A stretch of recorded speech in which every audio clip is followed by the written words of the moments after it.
Shalom semuanya, selamat pagi. Welcome back to SIF. Senang sekali kalau kita pagi hari ini kita berkumpul bersama untuk adakan ibadah hari Minggu. Kita mau satukan hati kita di dalam doa.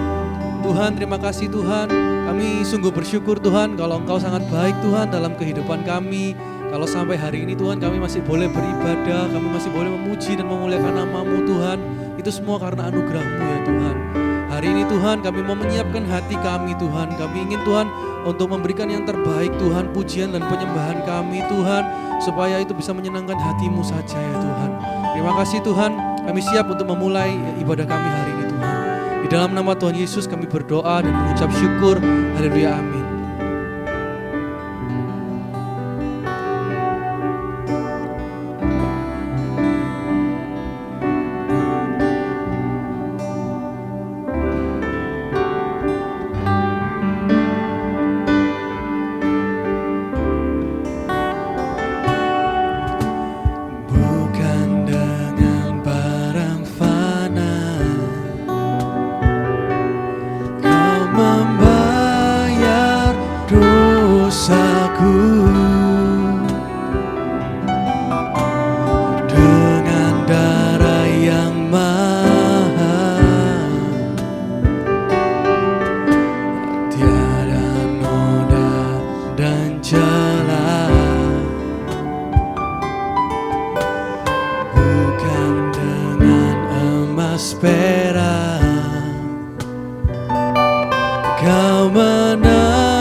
Seperti yang kau ingini.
lama.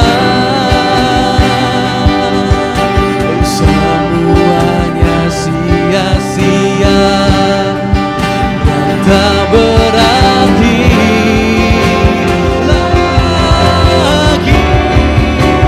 Hidup ini ku letakkan pada mesbah-Mu ya Tuhan.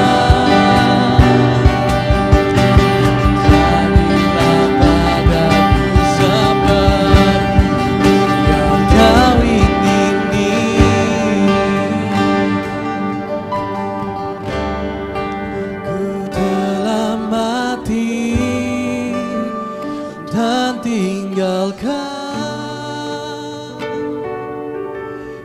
cara hidupku yang lama. Semuanya sia-sia dan tak berarti lagi. Hidup ini ku letakkan pada mesbah-Mu ya Tuhan. Jadilah padaku seperti yang Kau ingini. Jadilah padaku seperti yang Kau ingini. Jadilah padaku seperti yang Kau ingini.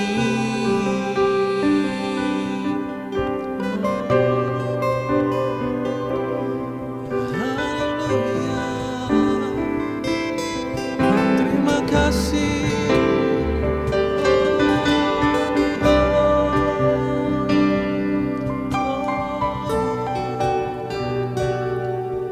Terima kasih Tuhan. Biar dalam hidup kami Tuhan, kami terus untuk melayani Engkau Tuhan dengan setia sampai pada akhirnya Tuhan. Biar Tuhan pada akhirnya nanti Engkau mendapatkan kami, hati kami ini untuk setia sama Engkau Tuhan. Makasih Tuhan. Tuhan yang kasih Tuhan kami kekuatan Tuhan untuk melalui banyak hal dalam kehidupan kami Tuhan. Supaya benar-benar melalui kehidupan kami ini Tuhan, kami memuliakan nama-Mu ya Tuhan. Amin.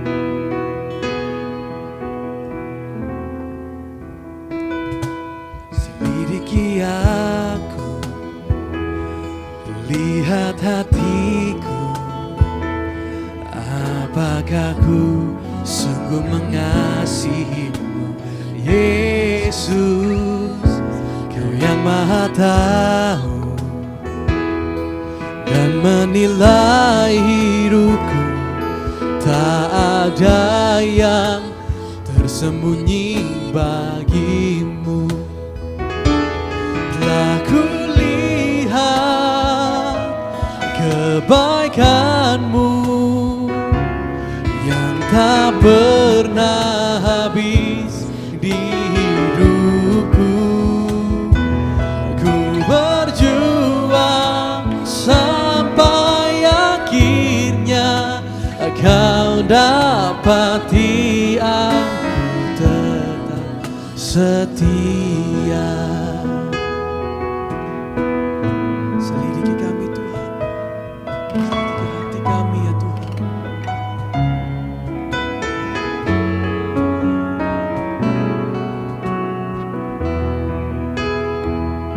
Selidiki aku,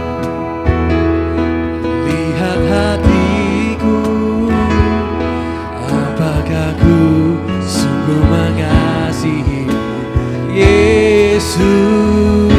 Kau yang Maha tahu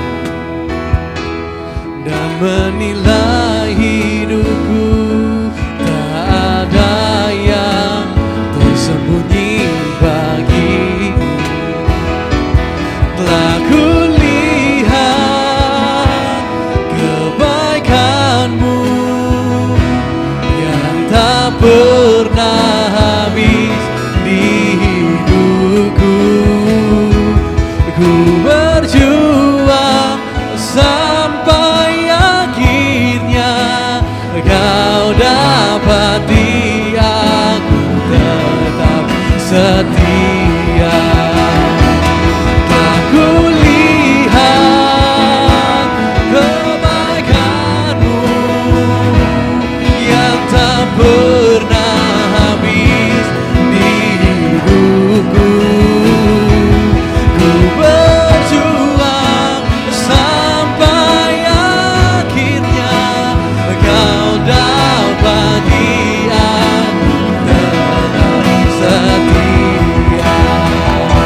berjuang sampai akhirnya Engkau dapati aku tetap setia.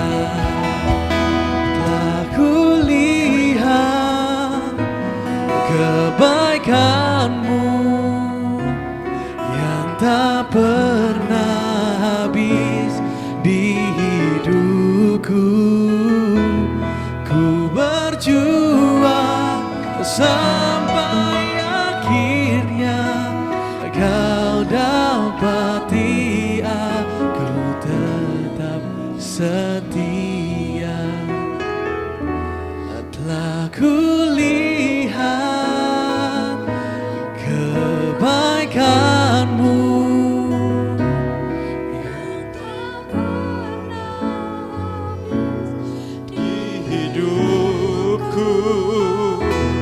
Ku berjuang sampai akhirnya Kau dapati aku tetap setia. Kau dapati aku tetap setia. Kau dapati aku tetap setia.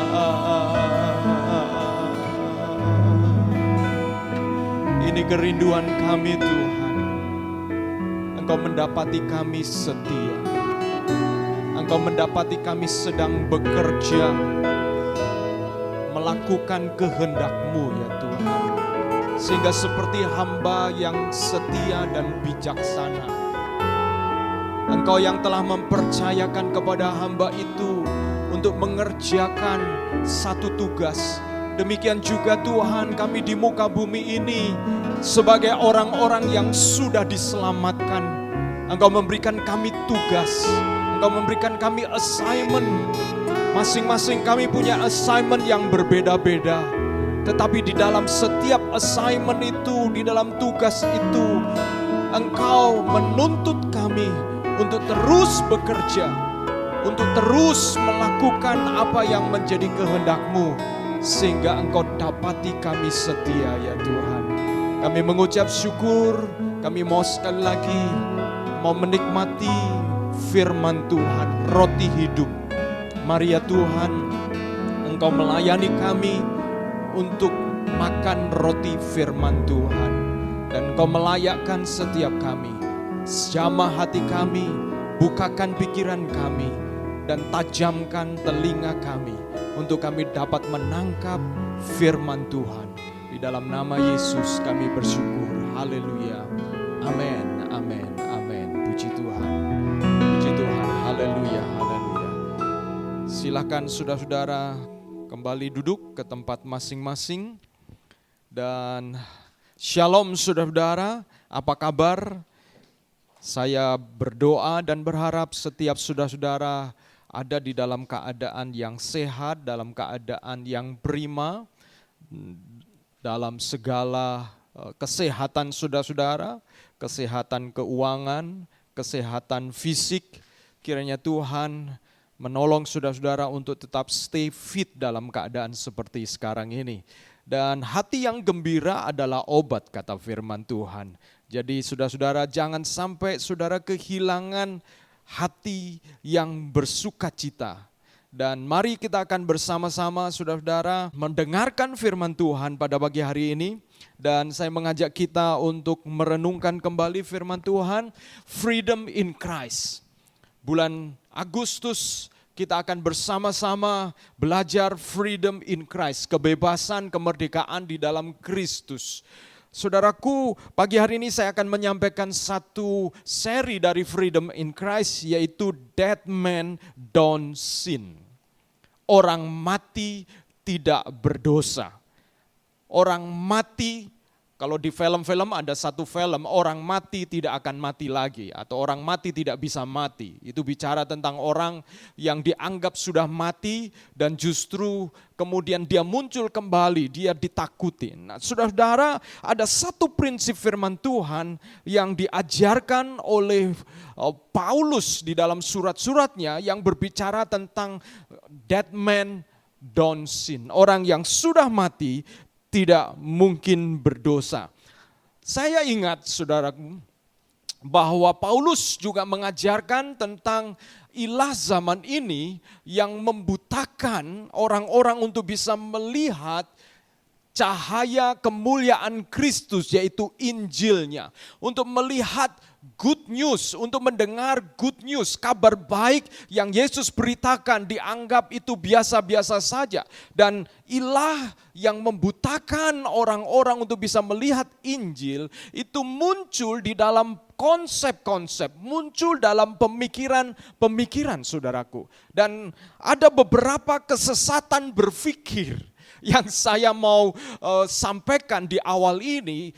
Ada kesesatan berpikir yang muncul kadang-kadang di antara orang-orang Kristen sendiri, kadang-kadang di antara orang yang belum mengenal Tuhan. Kesesatan berpikir ini muncul sehingga mereka tidak bisa melihat Injil, cahaya kemuliaan Kristus. Apa itu kesesatan berpikir yang saya temukan? Yang pertama saya sebut sebagai teologi GPP atau teologi gak apa-apa, saudara-saudara.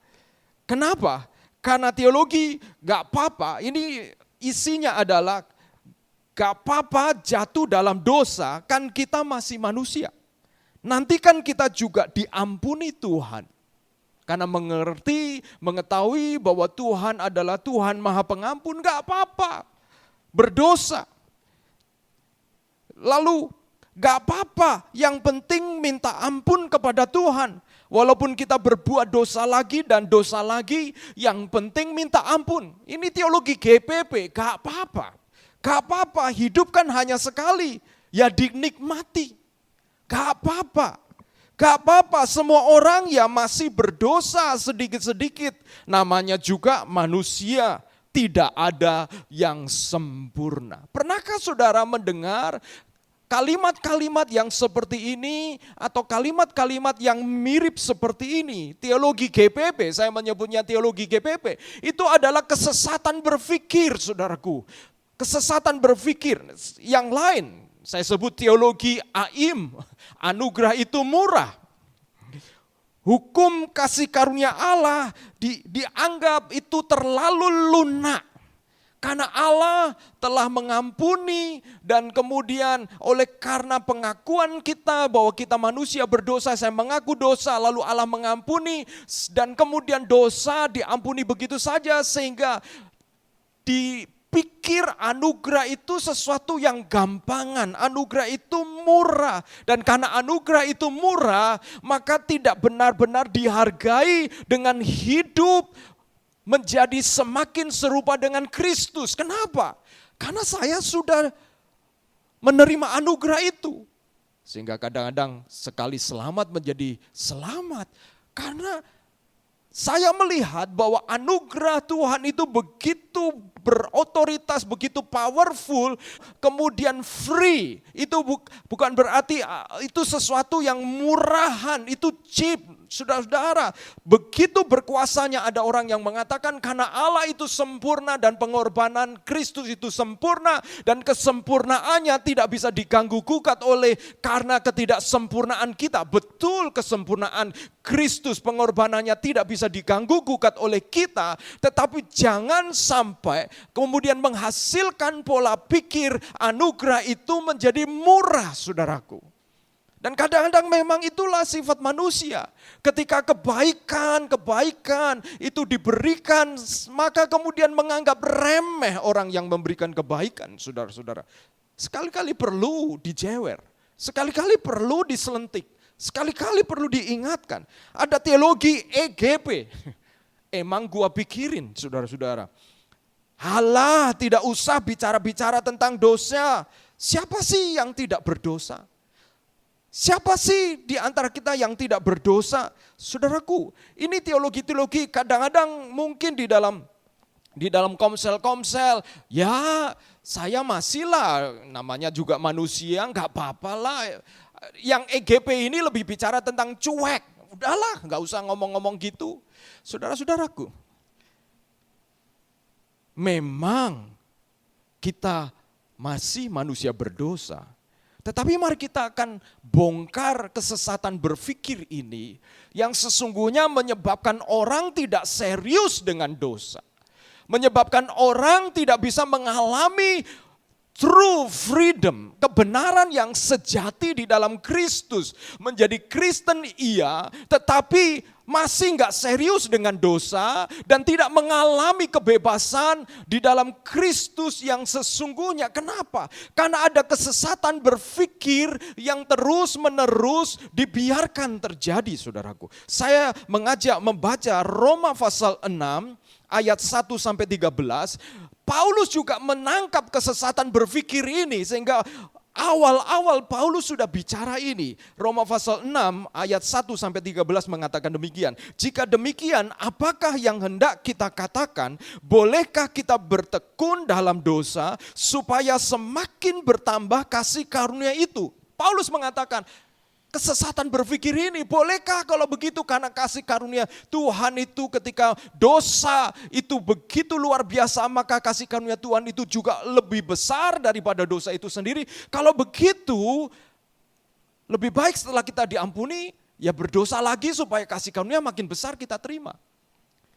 Sama seperti ketika orang berpikir, mujizat itu terjadi kalau ada masalah, maka carilah masalah supaya engkau menemukan mujizat. Saudara, itu kesesatan berpikir. Maka engkau seolah memaksa Tuhan melakukan mujizat karena engkau bermasalah. Saudaraku, perhatikan. Ayat 2 mengatakan, sekali-kali tidak. Bukankah kita telah mati bagi dosa? Bagaimana kita masih dapat hidup di dalamnya? Atau tidak tahukah kamu bahwa kita semua yang telah dibaptis dalam Kristus telah dibaptis dalam kematiannya? Dengan demikian kita telah dikuburkan bersama-sama dengan Dia oleh baptisan dalam kematian, supaya sama seperti Kristus telah dibangkitkan dari antara orang mati oleh kemuliaan Bapa, demikian juga kita akan hidup dalam hidup yang baru. Sebab jika kita telah menjadi satu dengan apa yang sama dengan kematiannya, kita juga akan menjadi satu dengan apa yang sama dengan kebangkitannya. Karena kita tahu bahwa manusia lama kita telah turut disalibkan supaya tubuh dosa kita hilang kuasanya, agar jangan kita menghambakan diri lagi kepada dosa. Sebab siapa yang telah mati, ia telah bebas dari dosa. Jadi jika kita telah mati dengan Kristus, kita percaya bahwa kita juga akan hidup dengan Dia. Karena kita tahu bahwa Kristus sesudah Ia bangkit dari antara orang mati, tidak mati lagi, maut tidak berkuasa lagi atas Dia. Sebab kematiannya adalah kematian terhadap dosa satu kali dan untuk selama-lamanya. Dan kehidupannya adalah kehidupan bagi Allah. Demikianlah hendaknya kamu memandangnya, bahwa kamu telah mati bagi dosa, tetapi kamu hidup bagi Allah dalam Kristus Yesus. Sebab itu hendaklah dosa jangan berkuasa lagi di dalam tubuhmu yang fana, supaya kamu jangan lagi menuruti keinginannya. Dan janganlah kamu menyerahkan anggota-anggota tubuhmu kepada dosa untuk dipakai sebagai senjata kelaliman, tetapi serahkanlah dirimu kepada Allah sebagai orang-orang yang dahulu mati, tetapi yang sekarang hidup, dan serahkanlah anggota-anggota tubuhmu kepada Allah untuk menjadi senjata-senjata kebenaran. Saudaraku, kita akan coba bongkar kesesatan berpikir. Memang tujuan saya bukan hanya membongkar kesesatan berpikir ini, tetapi tujuan saya adalah supaya setiap kita itu benar-benar mengalami freedom, kemerdekaan di dalam Kristus, dan kita benar-benar mengerti bagaimana dosa itu, kita menjadi begitu serius dengan dosa, saudaraku. Apa itu dosa? Saya menyampaikan yang pertama, apa itu dosa? Dosa, ada beberapa kata yang dipakai untuk dosa di dalam Alkitab, tetapi paling tidak ada 2 kata. Perjanjian Lama menggunakan kata hata, artinya tidak kena atau tidak sampai. Pengertian tersebut dapat dihubungkan dengan anak panah yang tidak kena sasarannya. Dosa menurut kata hata ini berarti tidak kena, tidak sampai, atau menyimpang dari tujuan dan maksud Allah. Dosa ini berbicara tentang bahwa bukan hanya menyangkut perbuatan dosanya saja, tetapi arahnya, arah hatinya. Saudaraku, hata ini berbicara tentang ketika Tuhan menciptakan manusia serupa dan segambar dengan Allah, dikatakan untuk memerintah, untuk berkuasa. Dan ketika Allah menciptakan manusia juga untuk memuliakan Dia, arahnya jelas. Tetapi pada akhirnya manusia melenceng dari arah itu. Itulah dosa, saudaraku. Lalu kata yang kedua yaitu di dalam perjanjian baru kata hamartia yang artinya tidak mencapai target atau sasaran. Sama, saudaraku. Manusia telah gagal dalam menggunakan kehendak bebasnya untuk memilih mengikuti sasaran atau jati diri, identitas sebagai ciptaan Allah yang serupa dengan Dia, itu punya maksud, saudaraku. Sama seperti saya pernah mengatakan bahwa kalau saudara seorang tukang kayu, saudara menciptakan bangku dengan bentuk yang seperti itu, pasti tujuannya adalah untuk duduk karena bentuknya ada sandaran. Tuhan juga menciptakan manusia dengan kecerdasan, dengan kesanggupan untuk berhubungan dengan Tuhan supaya apa? Bisa connect.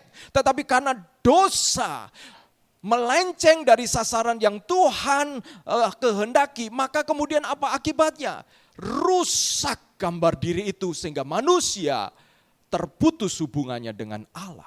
Dosa itu menyebabkan manusia menjadi tidak mengerti rencana Tuhan. Dosa menyebabkan manusia tidak bisa melihat harga dirinya di dalam pandangan yang benar. Dosa menyebabkan manusia memiliki tindakan-tindakan yang bingung antara benar dan salah. Alkitab mengatakan tidak bisa membedakan tangan kanan dan tangan kiri. Bukankah saudara-saudara, kita kadang-kadang di dalam kehidupan sehari-hari menemukan kebingungan-kebingungan mana yang benar, mana yang tidak. Tentang suap, tentang apapun juga. Manusia menjadi bingung, saudara-saudara. Mengapa? Karena saudara dan saya, kompas itu telah rusak. Tidak bisa mencapai sasaran karena dosa. Dosa ada di mana, saudaraku? Dosa ada di mana? Kadang-kadang, saudaraku, ada benda-benda yang berhubungan dengan perbuatan dosa. Lalu kemudian benda itu dibuang, dibakar, dan lain sebagainya. Saudara-saudara, apakah kemudian dosanya hilang? Memori rangsangan untuk mengingat dosa itu mungkin akan terhindarkan. Tetapi dosa itu bukan di benda-benda itu, saudaraku. Dosa itu bukan di barang-barang, dosa bukan ada di rumah, dosa bukan ada di materi-materi yang ada. Dosa ada di dalam hati manusia. Dosa ada di dalam hati manusia. Itu sebabnya, saudara-saudara, kalau kita mungkin ada orang yang suka mencuri, begini. Berbicara dosa, seringkali manusia atau orang hanya melihat perbuatan dosa. Manifestasi dari dosa itu. Dan itulah yang kemudian diurusi. Orang yang suka berselingkuh, berzina, atau katakan orang yang suka berzina, atau orang yang tidak setia, lalu jalan keluarnya apa? Ya menikah lebih dari satu. Supaya terpuaskan. Saudara-saudara, perhatikan. Hati manusia yang tidak bisa kena sasaran, kemudian memberikan obat yang justru lebih berbahaya daripada penyakitnya, saudaraku. Sama seperti saudara-saudara, orang yang sakit pusing karena darah tinggi. Lalu minum obat sakit kepala. Supaya gejalanya, simptomnya, manifestasinya dari darah tinggi hilang. Tetapi akar masalahnya tidak dibereskan. Apa yang terjadi? Ya nanti kambuh lagi sakit kepalanya.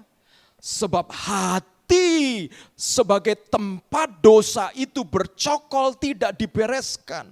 Seringkali manusia ketika berhubungan atau mencoba menyelesaikan kejahatan, perbuatan-perbuatan itu yang diurusi adalah manifestasinya, gejalanya. Tetapi di mana letak dosa itu tidak diselesaikan, saudaraku. Dan Alkitab mengajarkan, Yesus pun melihat bahwa masalah dosa itu ada di dalam hati. Yeremia pasal 17 ayat 9 mengatakan betapa liciknya hati, lebih licik daripada segala sesuatu, hatinya sudah membatu, siapakah yang dapat mengetahuinya? Bahwa hati manusia itu licik dan bisa saking liciknya bisa membatu. Kata membatu ini di dalam NIV dipakai kata tidak dapat disembuhkan lagi. Sebab apa? Sebab hati yang membatu, ada istilah di dalam kesehatan namanya sirosis, saudaraku. Sirosis itu adalah hati yang kemudian biasanya karena kanker, kemudian membatu. Beberapa waktu yang lalu, Dahlan Iskan, hatinya kena sirosis. Tidak bisa diobati lagi, saudaraku. Tidak bisa diobati. Alkitab menggunakan gambaran bahwa hati saudara dan saya bisa mengalami sirosis, saudaraku. Hati kita bisa mengeras dan kemudian tidak bisa berfungsi lagi. Tidak bisa memfilter racun lagi. Karena apa? Karena hatinya rusak. Dan Yesus bersama-sama dengan apa yang Yeremia katakan, Yesus juga berbicara tentang hal ini. Karena Yesus misalnya mengatakan bahwa apabila engkau melihat wanita dan mengingininya, belum berzina, saudaraku, belum melakukan apa-apa dengan wanita itu, tetapi mengingininya, maka dikatakan, Yesus mengatakan engkau sudah berdosa. Bahkan kemudian dikatakan Yesus berkata apabila engkau berdoa dan ketika engkau berdoa engkau ingat. Engkau diingatkan ada sesuatu hatimu tidak senang dengan seseorang. Engkau diingatkan kebencian. Engkau harus hentikan doamu dan pergi ke saudaramu. Yesus menunjukkan bahwa hati adalah tempat dosa itu. Itulah yang perlu dibereskan, saudaraku. Dengan demikian, kalau berbicara dead man don't sin, yang mati itu apanya, saudara-saudara? Yang mati itu bukan tubuhnya, yang harus mati itu adalah hatinya. Hatinya, saudara. Bagaimana mengobati dosa? Bagaimana mengobati dosa? Kalau kita sudah jelas letaknya dosa di hati, ya yang diobati di hatinya, saudaraku. Yang diobati adalah hatinya. Kalau hati itu sudah mengeras, mengalami sirosis, ya harus dicangkok hatinya, saudaraku. Hati itu sudah mati, tidak mungkin diobati lagi, dicangkok, diganti. Dan inilah yang terjadi. Salah satu contoh di dalam Mazmur pasal 51, Daud ketika jatuh di dalam dosa, setelah dia berzina dengan Batsheba, lalu kemudian ditegur oleh Nabi Nathan, dan ketika dia ditegur oleh Nabi Nathan, hatinya mengeras. Kenapa? Karena dia bukan hanya berzina, tetapi kepada akhirnya dia merancangkan pembunuhan berencana terhadap suami dari Batsheba. Karena suaminya ketika pulang dari perang, lalu Daud mengatakan, kenapa kamu gak pulang tidur dengan istrimu? Lalu kemudian sang suami mengatakan, Uria mengatakan, saya tidak mau. Masa teman-teman saya ini, mereka ada di sini, mereka siap perang, saya enak-enak dengan istri saya. Rencana pertama gagal. Karena Daud sudah berzina dengan istrinya. Karena mungkin ketika berpikir kalau suaminya pulang, maka anak yang lahir nanti ketika Batsheba hamil, maka kemudian ya karena suaminya. Tetapi sang suami tidak mau, dia komitmen dengan pasukannya. Akhirnya rancangan kedua dilancarkan. Di mana Uria akhirnya diutus, kalau begitu kamu ingin tetap bersama-sama memenangkan peperangan, oke, pergi perang. Dan ternyata apa yang terjadi saudaraku? Ketika perang, pada waktu mereka maju, ternyata pasukan yang lain meninggalkan Uria dan mati oleh karena musuh-musuhnya. Perhatikan Daud hatinya mulai mengeras, dosa yang kemudian dilakukan satu kali, dosa pasti perlu ditutupi dengan dosa lagi. Seperti satu kebohongan, perlu kebohongan yang lain untuk menutupi. Dan kalau itu terjadi, selaput itu makin lama makin tebal, maka terjadilah sirosis saudaraku. Hati membatu. Dan ketika Daud mengalami itu, di dalam Mazmur pasal 51 ayat 12 mengatakan begini. Jadikanlah hatiku tahir, ya Allah, dan perbaharuilah batinku dengan roh yang teguh. Dalam King James dipakai kata, restore unto me the joy of thy salvation and uphold me with thy free spirit. Pulihkan sukacitaku ketika aku diselamatkan. Daud punya ingatan sukacita, damai sejahtera pada waktu dia mengalami penyelamatan Tuhan. Itu berarti Daud sebagai orang yang sudah percaya, sudah bertobat, jatuh lagi dalam dosa dan hatinya mulai kehilangan sukacita. Kalau saudara mulai merasakan hatimu kehilangan sukacita, kehilangan damai sejahtera, berarti hatimu sedang memberikan alarm kepada kita untuk diobati, saudara. Ada hal yang perlu dibereskan. Jangan biarkan sampai hati kita kemudian membatu. Daud menyadari itu. Dan tidak bisa dibereskan, dipulihkan sampai Daud benar-benar meminta Tuhan mengoperasi hatimu. Restore to me the joy of your salvation and let a willing attitude control me. Kalau King James memakai uphold me with thy free spirit. Kiranya engkau teguhkan saya dengan roh yang bebas. Perhatikan ini. Daud menyadari bahwa dosa itu membelenggu dirinya. Sehingga dia kehilangan sukacita, kehilangan damai sejahtera, kehilangan kekuatan, tidak bisa berdiri tegak, saudaraku. Saudara, kalau kita membiarkan dosa mengganggu kita, membuat kita terbelenggu, kita tidak akan bisa berdiri tegak. Di dalam pencobaan, di dalam masalah, kita tidak bisa berdiri tegak. Di dalam tawaran-tawaran yang menggiurkan, kita tidak bisa berdiri tegak. Sehingga roh kita tidak bisa bebas, saudaraku. Dan menarik karena kemudian di dalam terjemahan International Standard Version, and let a willing attitude control me. Pemulihan hati itu menghasilkan willing attitude. Menghasilkan yaitu sikap yang sukarela untuk mengandalkan kita. Saya mulai berpikir, kalau saudara sebagai orang Kristen yang sudah lama, tapi melakukan firman Tuhan seperti terpaksa, ya seperti berat, jangan-jangan ada dosa yang perlu dibereskan. Karena tidak ada willing attitude, saudaraku. Tidak ada roh yang rela. Saudara harus melihat ini dengan baik. Dan kita perhatikan, dan ini senada dengan perjanjian baru di dalam Roma tadi dikatakan, sebab siapa yang telah mati, ia telah bebas dari dosa. Kalau hati dioperasi, maka kemudian akan mengalami kebebasan. Kemerdekaan yang sejati hanya bisa terjadi ketika hati diperbaharui. Kemerdekaan dalam Kristus akan termanifestasi dalam kerelaan mengikuti kehendak Allah. Oleh sebab itu, bagaimana kita menyikapi, menyelesaikan, mengobati dosa ini.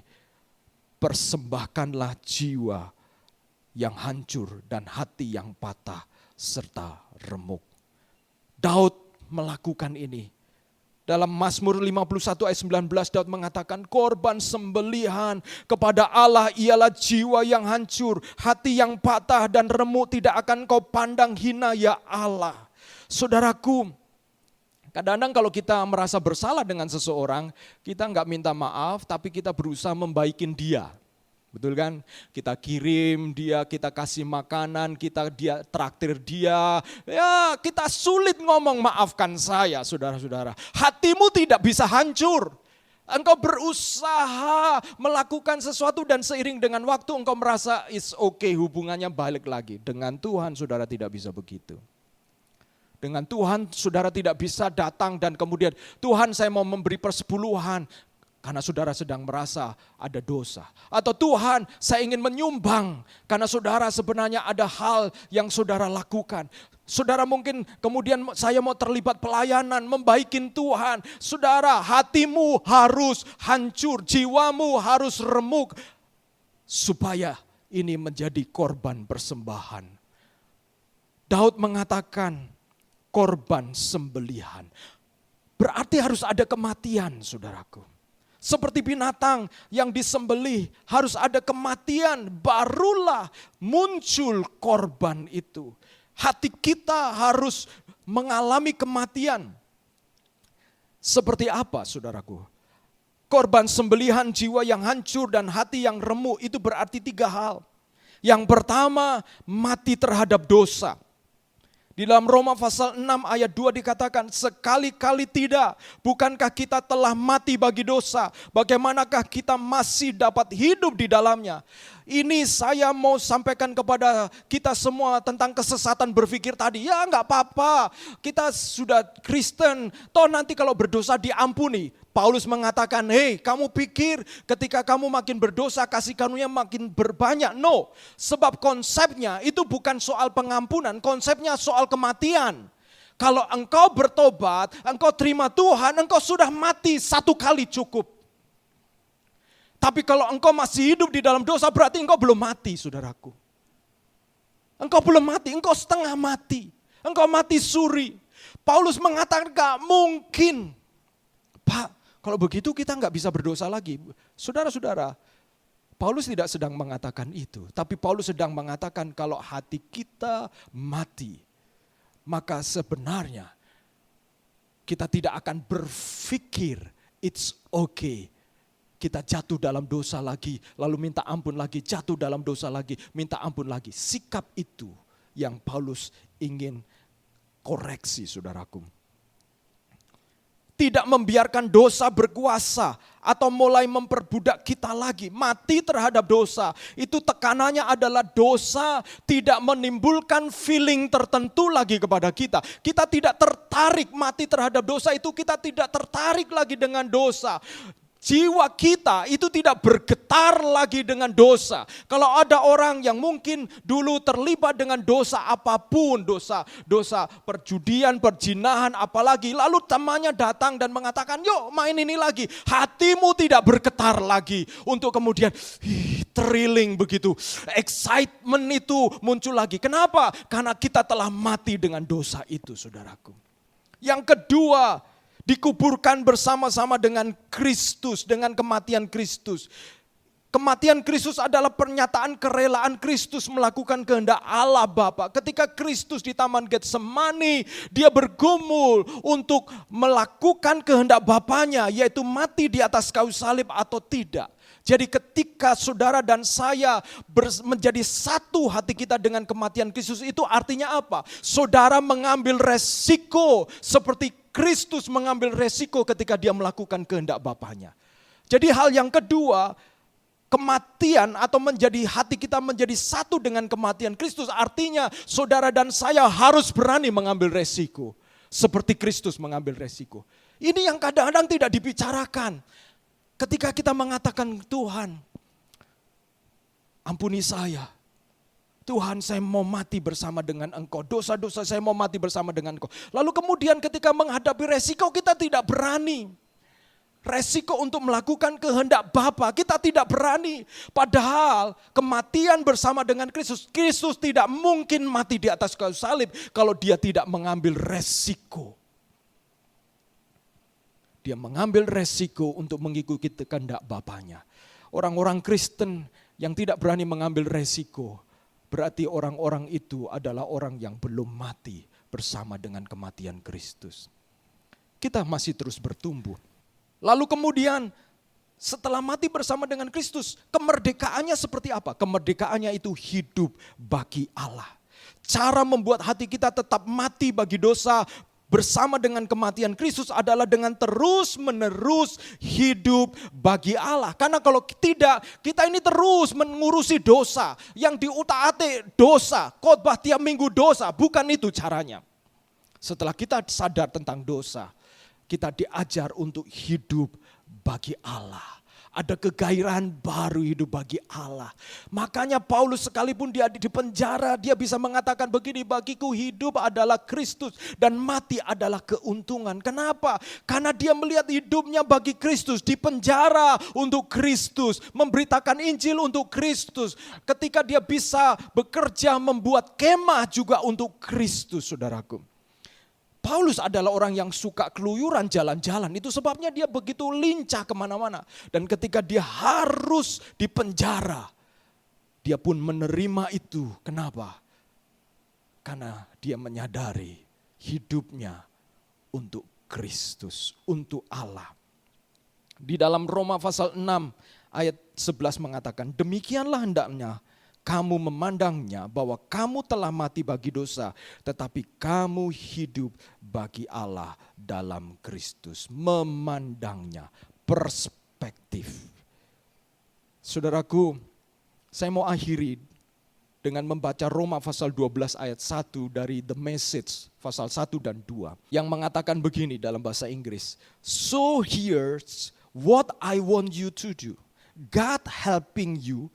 Take your everyday, ordinary life, your sleeping, eating, going to work, and walking around life, and place it before God as an offering, embracing what God does for you is the best thing you can do for Him.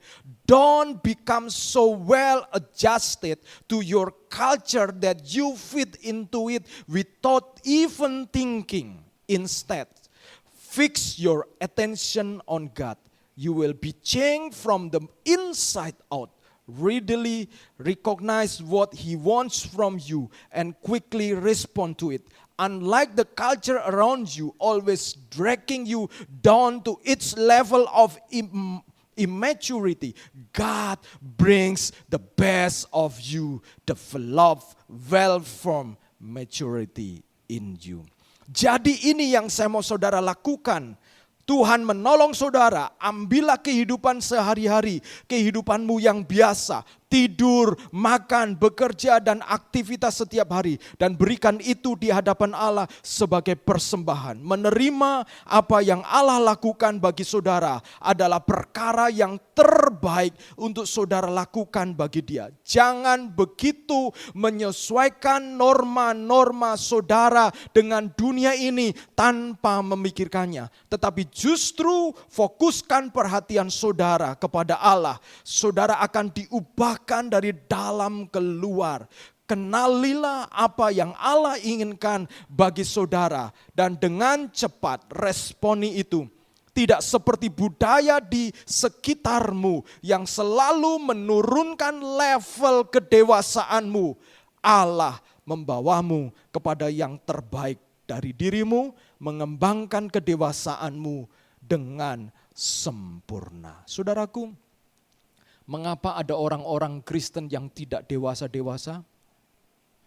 Karena mereka well adjusted dengan norma-norma dunia ini, even without thinking. Tanpa menimbang-nimbang, memikirkannya, ngikut arus aja. Makanya mereka tidak pernah bisa dewasa. Kenapa? Karena budaya di sekitar kita ini mendrag kita, menurunkan kita untuk tetap immature, tidak dewasa. Demikian juga saudaraku, kalau kita biarkan dosa dan kita tidak benar-benar mati terhadap dosa dan hati kita menyatu dengan kematian Kristus, kita berani mengambil resiko, lalu melihat, memandang, saya mau hidup bagi Allah, maka kedewasaan, kesempurnaan tidak mungkin menjadi milik kita. Tetapi sebaliknya, apabila hari ini engkau menyadari dosa dan kesalahanmu, bereskan, karena akarnya di dalam hati. Datang kepada Tuhan, terbukalah, minta Tuhan mengerjakan operasi dan ganti hati kita yang mengalami sirosis yang sudah membatu, diganti dengan hati yang baru, yang dari Tuhan. Mari saudaraku, kita datang kepada Dia. Saya mengajak para pemain musik maju ke depan. Freedom in Christ. Saudara, betapa menggairahkan kemerdekaan di dalam Kristus. Itu jauh lebih menarik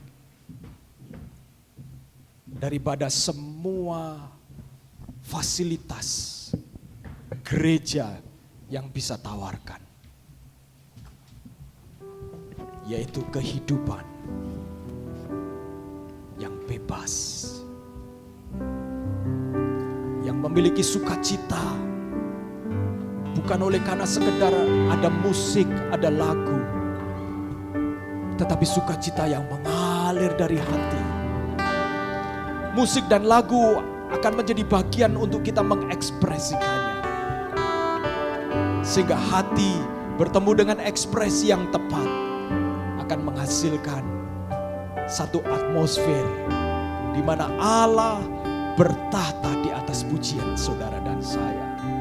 Mari kita mengundang Allah dengan menyanyikan pujian ini. Saudara-saudara, saya suka lagu ini karena lagu ini berbicara tentang mulai betapa melihat Christ itu adalah satu reward yang melebihi segala sesuatu.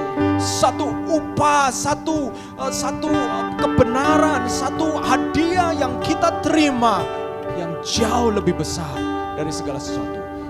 Sampai kita bisa melihat Kristus melebihi segala sesuatu, maka kita akan sulit untuk mati terhadap dosa. Tetapi ketika kita melihat Christ is my reward, betapa kita bersyukur untuk Kristus yang telah diberikan untuk saya dan saudara-saudara. Betapa kita bersyukur, dulu kita telah hilang dan sekarang telah ditemukan. Dulu kita buta dan sekarang melihat. Maka kita belajar hidup bagi Allah. Saya mengundang saudara-saudara bangkit berdiri. Engkau orang-orang muda, saya tantang engkau untuk hidup bagi Allah. Saya tantang engkau untuk sungguh-sungguh memberi hidupmu bagi Allah. Dan engkau akan mengalami freedom, true freedom, kemerdekaan yang sejati di dalam Kristus. Haleluya, haleluya. Christ is my reward and all of my devotions. Lord, there is nothing in this world. No, there's nothing in this world that will ever satisfy.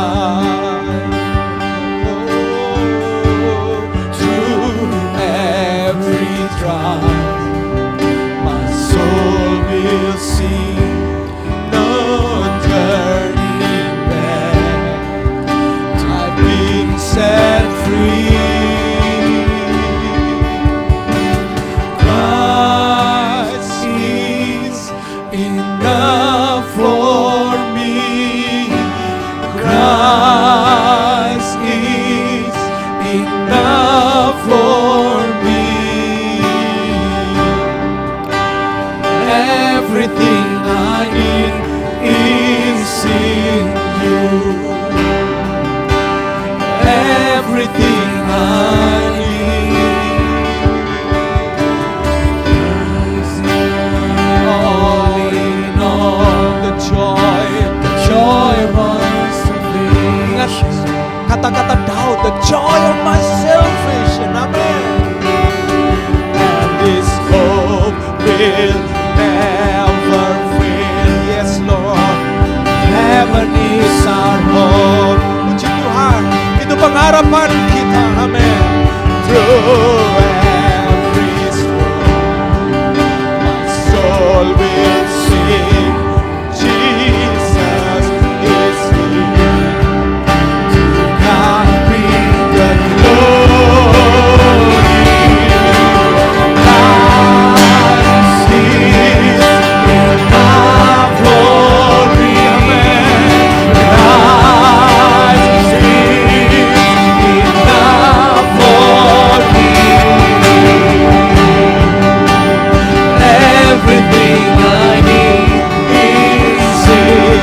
one more. No turning back. Amen, amen, amen, amen. No turning Oh, I have decided to follow Jesus. No turning back, no turning back. The cross before me, the world behind me. No turning back, no turning back. The cross before me, the world behind me. No turning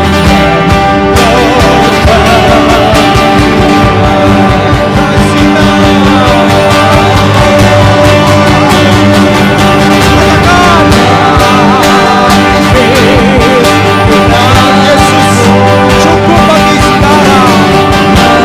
Dia cukup buat kita. Mari kita minta supaya Tuhan membereskan hati kita, mengoperasi hati kita, ganti dengan hati yang baru.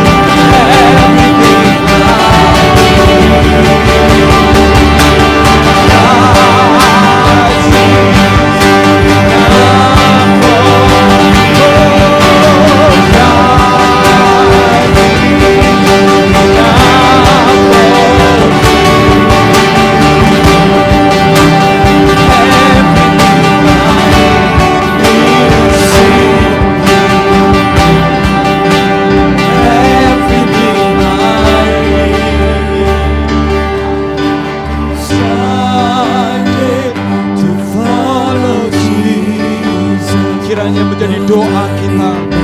Amin, amin. No turning back. I have decided to follow Jesus.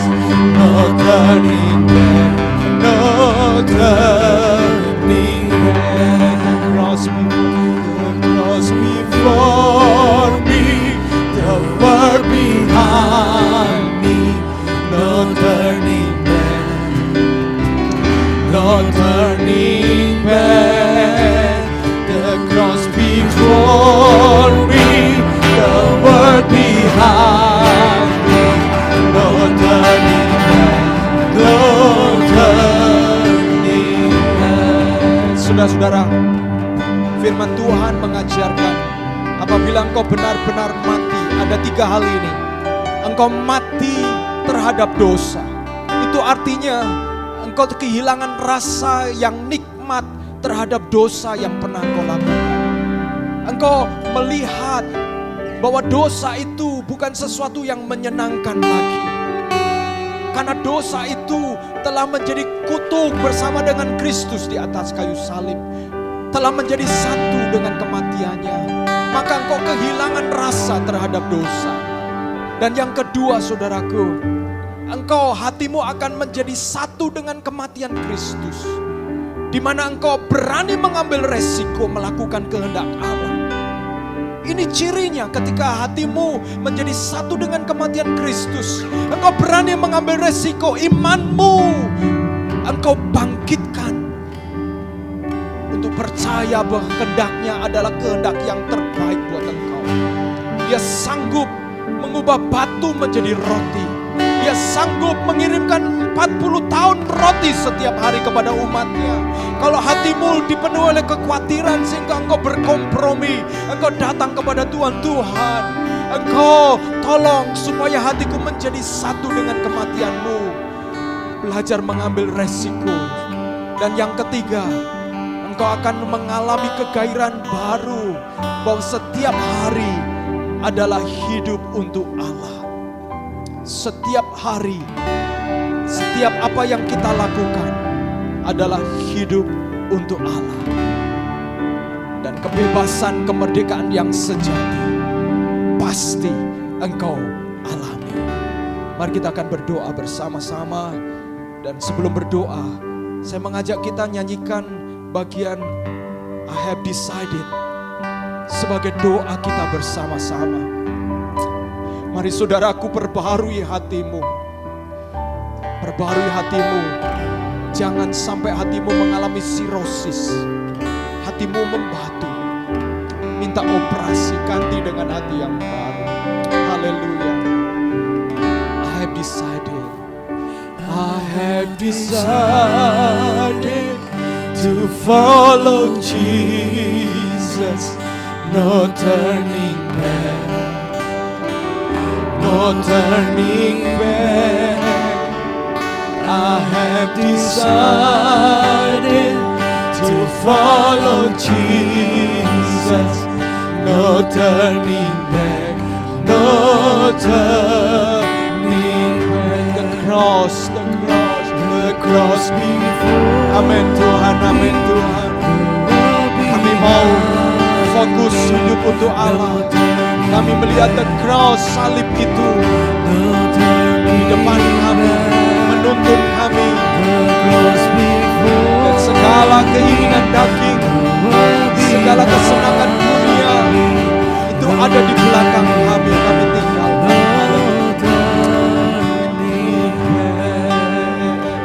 Bapa di dalam surga, kami berdoa Tuhan,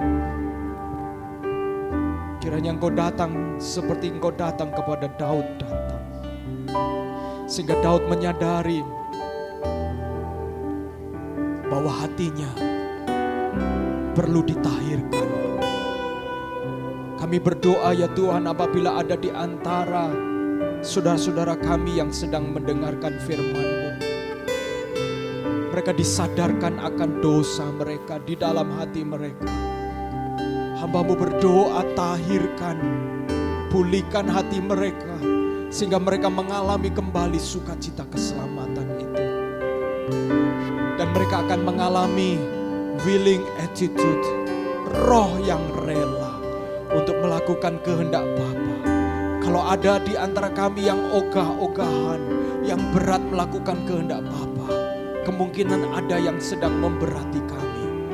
Kemungkinan ada dosa-dosa yang kami sembunyikan, yang kami tanpa sadari kami terus masih belum mati atasnya. Kami masih, hati kami masih thrill, masih bergetar, merasa excitement ketika ada di dalam dosa itu. Hamba-Mu berdoa, kami berdoa Tuhan, kami mau mati terhadap dosa itu Tuhan. Dengan kami berani mengambil resiko untuk melakukan kehendak Bapa. Ampuni kami ya Tuhan, ampuni kami ya Tuhan. Dan kami rindu untuk hidup sungguh-sungguh bagi Allah. Hidup sungguh-sungguh bagi Allah. Terima kasih Tuhan. Di dalam nama Yesus Kristus kami menerima pengampunan. Haleluya. Amin. Amin. Puji Tuhan. Saudara-saudaraku, kiranya firman Tuhan ini menjadi berkat buat kita semuanya dan menjadi rema buat saudara-saudara dan saya. Saudaraku, di dalam satu minggu, satu pekan ini ada beberapa aktivitas di mana kita menjadi bagian dari aktivitas itu untuk melatih kita disiplin rohani. Pada hari Selasa nanti saudaraku ada IG Live, SAF, SBY, Instagram. Saudara bisa join di sana, saudara bisa bebas join di sana jam 8 tepat. Kami akan mulai IG Live, kita akan ngobrol bersama tentang kebenaran firman Tuhan. Sehingga saudara semakin diteguhkan, uphold, seperti kata Daud, roh yang teguh. Amin saudaraku. Hari Kamis kita akan bersama-sama KTB. Saya mengundang saudara-saudara untuk bersemangat. Saudara-saudara, antusias. Apa yang kita lakukan di dalam Tuhan, kata firman Tuhan, tidak pernah sia-sia. Segala jerih lelahmu di dalam persekutuan dengan Tuhan tidak sia-sia. Beberapa saudara yang sudah absen dari KTB beberapa waktu yang lalu, saya mengundang saudara-saudara untuk mari join. Saudara siapkan dengan baik saudara-saudara. Karena ketika engkau mempersiapkan dengan baik, engkau sedang hidup untuk Allah. Haleluya. Kiranya Tuhan memberkati saudara-saudara. Mari kita akan akhiri ibadah kita pagi hari ini. Saya mengucapkan terima kasih buat para pelayan Tuhan yang sudah melayani. Karena tanpa pelayanan mereka saudara-saudara, maka hari Minggu ini ibadah kita akan ada yang kurang. Tapi kita bersyukur ada orang-orang percaya yang melihat bahwa di tengah-tengah kondisi seperti ini ada hal yang bisa dikerjakan melayani. Haleluya. Mari kita akan bangkit berdiri. Saudara-saudara, kita akan berdoa mengakhiri ibadah kita. Dan saudaraku, saya juga sampaikan, saudara bisa memberikan persembahan melalui transfer di rekening ini.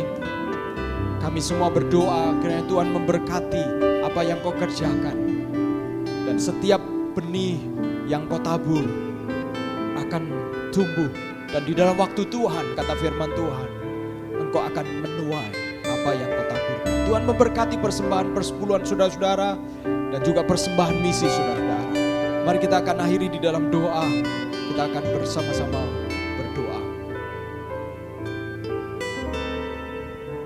Bapa di dalam surga, sekali lagi kami menghampiri tata kasih karunia-Mu Tuhan. Kami bersyukur ya Tuhan, ada kebebasan di dalam Kristus.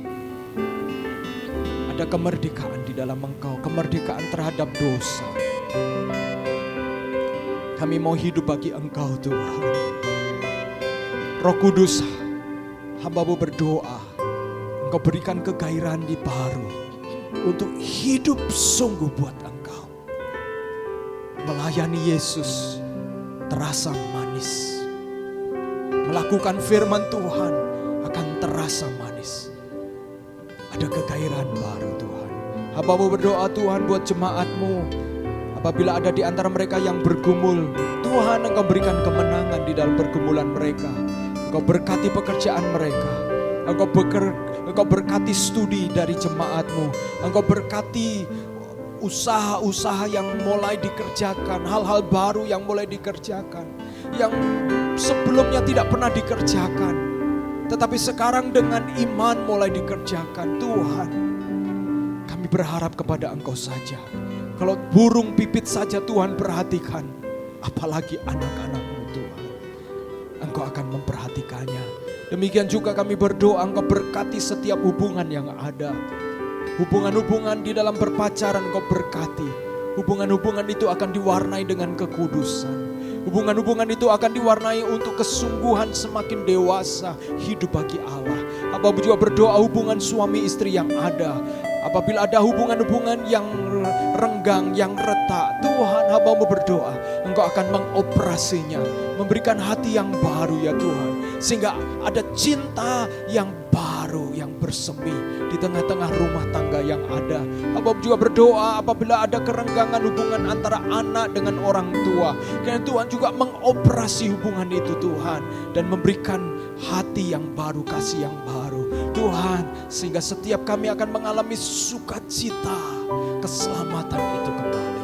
Terima kasih Tuhan. Demikian juga buat saudara-saudara kami yang sudah memberikan persembahan persepuluhan di dalam bulan-bulan ini ya Tuhan. Hamba-Mu berdoa kalau mereka menabur dengan mencucurkan air mata, kiranya mereka akan pulang dengan sorak-sorai ya Tuhan. Akan pulang membawa berkas-berkasnya ya Tuhan. Karena Tuhan kami adalah Tuhan yang setia. Buat kami terkagum-kagum atas pekerjaan-Mu ya Tuhan. Kami mengucap syukur ya Tuhan. Saudaraku yang kekasih, angkatlah tangan-Mu dan terimalah berkat Tuhan. Tuhan menyinari engkau dengan wajah-Nya dan memberkati engkau. Memberikan engkau damai sejahtera yang melampaui segala akal dan pikiran. Dan jadilah pelaku-pelaku firman yang berani mengambil resiko, yang berani hidup bagi Allah, supaya hidupmu mengalami kemerdekaan lepas kemerdekaan sampai pada kemerdekaan yang puncak, yaitu surga yang mulia itu. Dan terimalah seluruh berkat Tuhan ini di dalam damai sejahtera Allah Bapa, serta persekutuan yang manis bersama dengan Tuhan Yesus Kristus, dan penghiburan oleh karena Roh Kudus menyertai saudara dan saya mulai hari ini sampai Maranatha. Yesus menjemput kita semua. Setiap kita tidak ada yang tertinggal, akan sampai pada garis akhir. Haleluya. Amin. Puji Tuhan. Tuhan memberkati saudara-saudara. Silakan kalau saudara di rumah berikan tos, jabat tangan. pelukan saudara-saudara. Tuhan memberkati. Happy Sunday, God bless you.